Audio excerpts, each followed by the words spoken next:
Innal hamdalillah nahmaduhu wa nasta'inuhu wa nastaghfiruh wa na'udzu billahi min syururi anfusina wa sayyiati a'malina may yahdihillahu fala mudhillalah wa may yudhlil fala hadiyalah.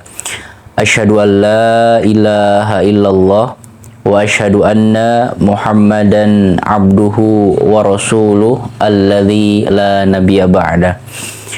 Alhamdulillah, sahabat yang berbahagia, kita bisa bersua kembali.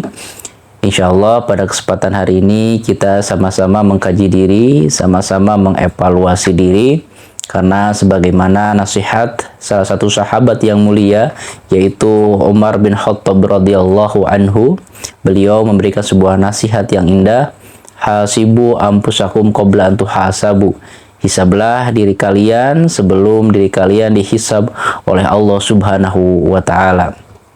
Maka visi misi kehidupan kita, visi misi kehidupan untuk pulang kampung ke negeri akhirat tentu sesuatu hal yang tidak sederhana, tetapi ini adalah sebuah visi yang besar. Kenapa? Karena kehidupan di dunia bukanlah tempat tinggal, dunia adalah tempat meninggalkan. Dan akhirat adalah negeri yang penuh dengan keabadian. Oleh karena itu, berbekal untuk menuju ke negeri akhirat atau pulang kampung ke negeri akhirat tentu perlu kita manage, kita atur dengan baik. Jikalau kita memiliki sebuah pekerjaan, kita melaksanakannya dengan penuh maksimal, kita mengevaluasinya dan lain sebagainya agar menghasilkan hasil yang memuaskan, hasil yang maksimal. Hal itu tentu perlu kita terapkan juga terhadap sesuatu yang paling fundamental, yaitu dalam kehidupan kita, yaitu dalam kita mengarungi kehidupan ini agar kita bisa bahagia selama di dunia dan di akhirat. Baik sahabat yang berbahagia, tema malam ini adalah tentang bagaimana rezeki yang halal atau harta yang halal itu akan menentukan bagaimana kehidupan kita di dunia dan di akhirat.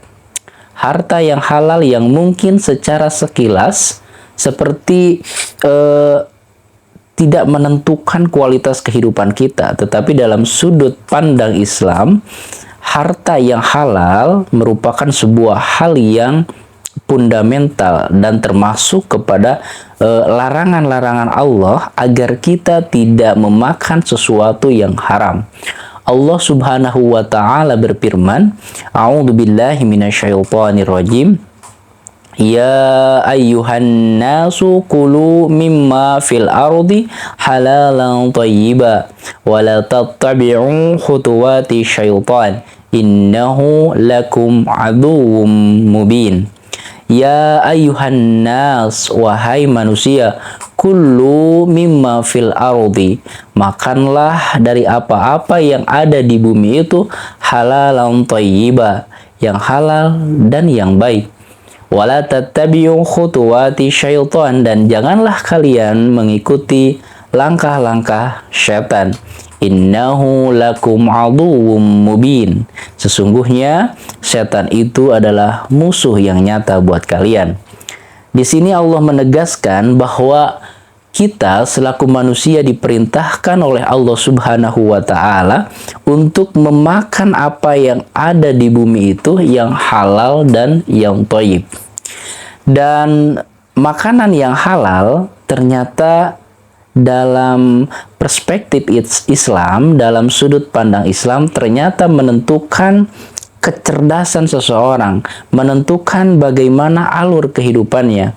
Mungkin jikalau sudut pandangnya sekularisme, sudut pandangnya itu hanya barometernya atau patokannya itu adalah sesuatu yang nampak, Seperti halnya seorang anak bisa menjadi cerdas, ya mungkin salah satu faktornya adalah dengan makanan bergizi, ada genetis, kecerdasan dan lain sebagainya. Mereka tidak menghiraukan sesuatu yang bersifat metafisik, sesuatu yang bersifat gaib, yaitu makanan yang halal, yang mungkin secara saintifik bagaimana harta atau makanan yang halal ini bisa mempengaruhi kecerdasan. Ya, metodologi sains mereka seperti seolah tidak sampai kepada hal tersebut. Tetapi ternyata di dalam Islam, makanan yang halal ini perlu untuk diperhatikan. Selain itu adalah merupakan sebuah perintah Allah kepada kita untuk memakan sesuatu yang halal dan yang thayyib. Ternyata hikmahnya adalah salah satu ulama yang besar, harum namanya sampai sekarang, yaitu Imam Bukhari rahimahullahu taala. Ada hal yang menarik. Ketika sang ibu ditanya oleh seseorang, karena ini anak ya Imam Bukhari kecil ini memiliki sebuah kecerdasan yang sungguh luar biasa. Beliau mempunyai hafalan hadis sekitar 600.000 hadis, sungguh luar biasa, Masya Allah. Dan tidak hanya menghafal matannya saja, tetapi beliau mampu menghafal dengan sanad-sanadnya, dengan alur periwayatan dari siapa hadis ini sampai dan terus sampai ke Nabi Muhammad SAW. Nah, ketika sang ibu ditanya oleh seseorang, apa sih kuncinya Imam Bukhari ini memiliki sebuah kecerdasan yang sangat luar biasa? Si ibu menjawab bahwa aku tidak pernah memberikan sebuah suapan kepada mulut Imam Bukhari dari awal dia dilahirkan sampai tumbuh dewasa, belum pernah aku memasukkan sesuatu yang haram kepada mulutnya. Ketika Imam Bukhari menyusui, tidak pernah ada barang-barang makanan yang haram, makanan yang subhat yang aku makan ataupun aku suapkan kepada Imam Bukhari. Sehingga ternyata Imam Bukhari memiliki kelebihan yang sungguh luar biasa. Imam Bukhari memiliki hafalan sekitar 600.000 hadis, luar biasa. Dan tidak hanya hafal matanya saja, tetapi dengan sanad yang sungguh luar biasa. Dan yang kedua, Imam Bukhari memiliki sebuah kualifikasi bagaimana sanad, atau mungkin istilah kerennya itu metodologi kritik sanad.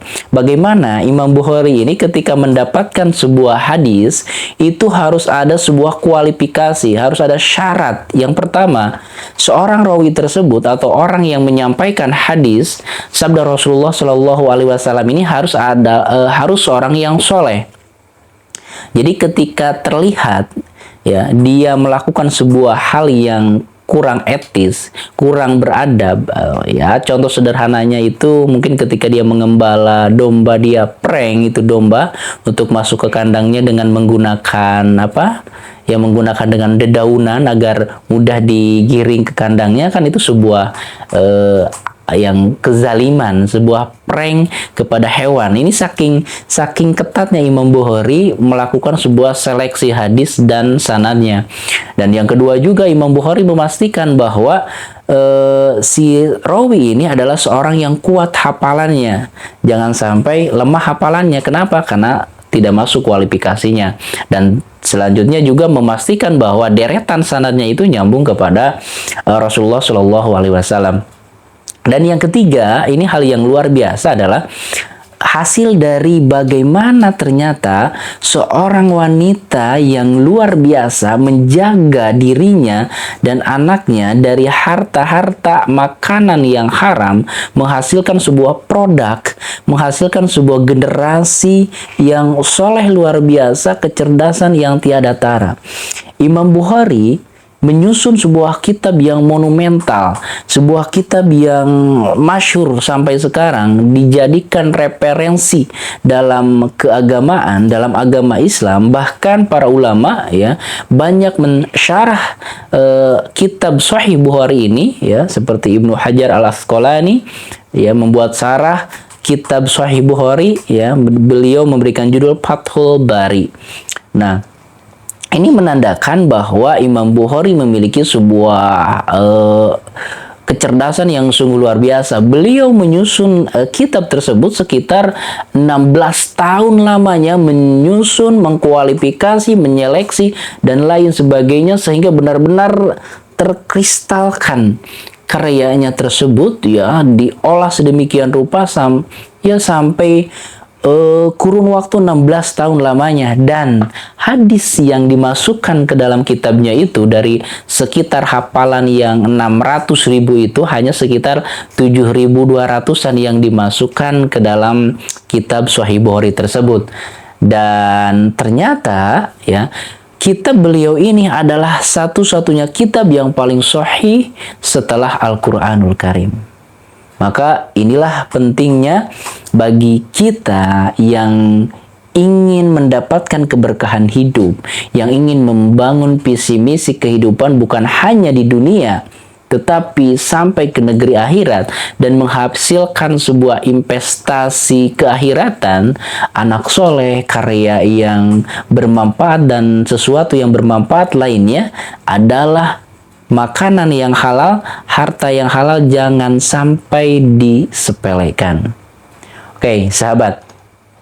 Tidak terakhir ya, salah satu hal yang luar biasa dari Imam Bukhari adalah beliau pernah diuji ya dalam forum ilmiah oleh 10 ulama.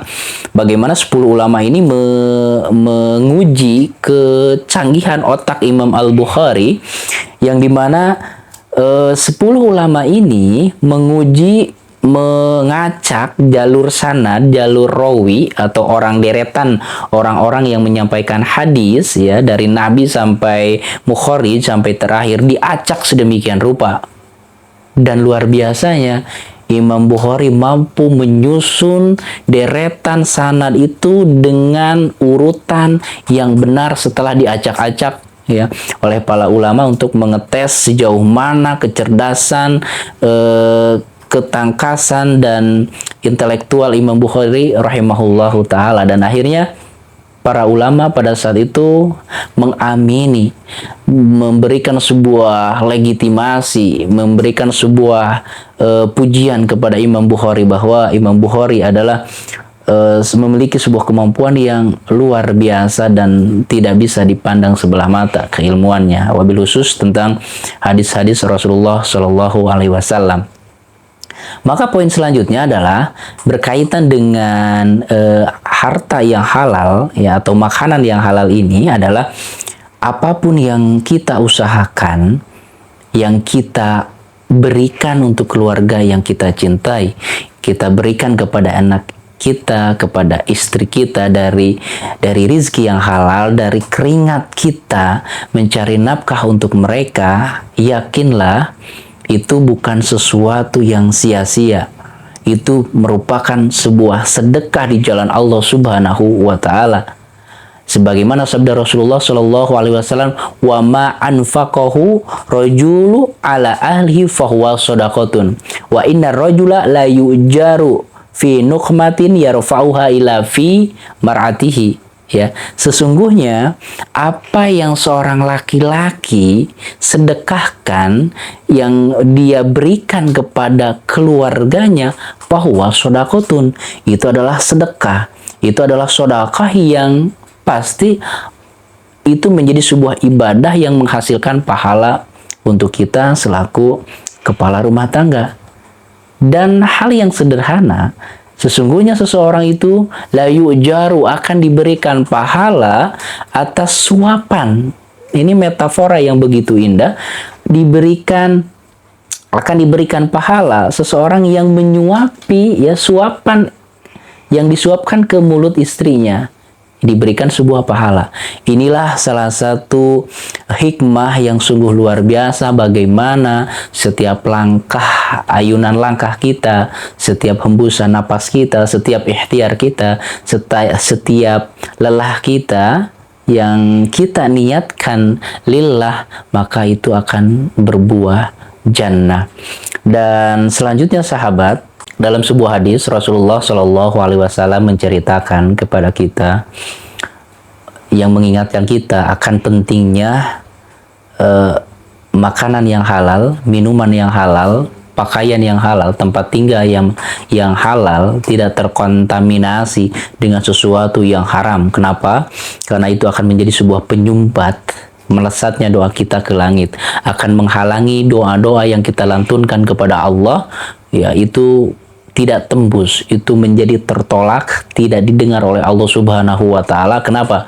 Karena diri kita berlumuran dengan dosa, karena diri kita berlumuran dengan sesuatu yang haram, sesuatu yang subhat. Rasulullah Shallallahu Alaihi Wasallam menceritakan dalam sabdanya, "Tsumma dzakara rajula yutilu safara asy'atha aghbara yamudu yadayhi las sama'. Ya Rabbi, ya Rabbi, ya Rabbi, wa mat'amuhu haram, wa mashrabuhu haram, wa malbasuhu haramun, wa gudiya bil harami, fa anna yustajabu lahu." Rasulullah menceritakan ada seorang laki-laki yang dia melakukan sebuah perjalanan yang jauh. Dia menghadapkan tangannya, mengangkat tangannya ke langit, yamudu yadahi las sama, mengangkat tangannya ke langit sembari berdoa dan menjerit kepada Allah Subhanahu wa Ta'ala, "Ya Rabbi, ya Rabbi, ya Rabbi, wahai Tuhanku, wahai Tuhanku, wahai Tuhanku." Tapi ternyata wa mat'amuhu haram, ternyata makanannya itu dia memakan makanan yang haram, memakan makanan yang subhat. Wa mashrabuhu haram, dia menjerit-jerit kepada Allah, dia menjerit tersungkur di hadapan Allah, berdoa kepada Allah dengan sepenuh jiwanya, tetapi ternyata perkakasnya dirinya itu berlumuran dengan barang-barang yang haram, terkontaminasi dagingnya, dirinya dengan sesuatu yang haram, makanan yang haram, minuman yang haram, wa malbasuhu haramun, dan pakaiannya juga ternyata pakaian dari hasil harta yang haram, dari barang yang subhat, wa gudiya bil harami, dan dia tumbuh kembang dari makanan-makanan yang haram. Fa'anna yustajabu lahu, bagaimana aku bisa mengabulkan doa-doa dari orang yang berlumuran dengan barang-barang yang haram? Maka disinilah hal yang sangat mengerikan ketika kita membawa sesuatu yang haram ke rumah kita, untuk kita berikan ke keluarga kita, ke istri kita, ke anak kita, maka itu akan menyumbat keberkahan kehidupan kita, dan tentunya itu menjadi sebuah penghalang, penghalang dibukakannya keberkahan kehidupan kita di dunia dan di akhirat. Kita terhalang, kita akan mengalami sebuah hisab yang berat ketika kita memasukkan harta-harta haram dalam kehidupan kita, sehingga visi misi kehidupan kita ingin bahagia di akhirat pupus sudah karena kita mengikuti hawa nafsu, mengikuti sebuah bisikan setan, kerakusan kita, sehingga kita mengembat semua harta yang berpotensi memberikan sebuah kebahagiaan sesaat, tetapi derita berkepanjangan di dunia, apalagi di akhirat. Demikian sahabat, semoga Allah senantiasa memberikan hidayah dan taufiknya untuk kita semua, agar kita istiqamah dalam ketaatan, dalam kebaikan dan amal soleh. Demikian, Assalamualaikum warahmatullahi wabarakatuh.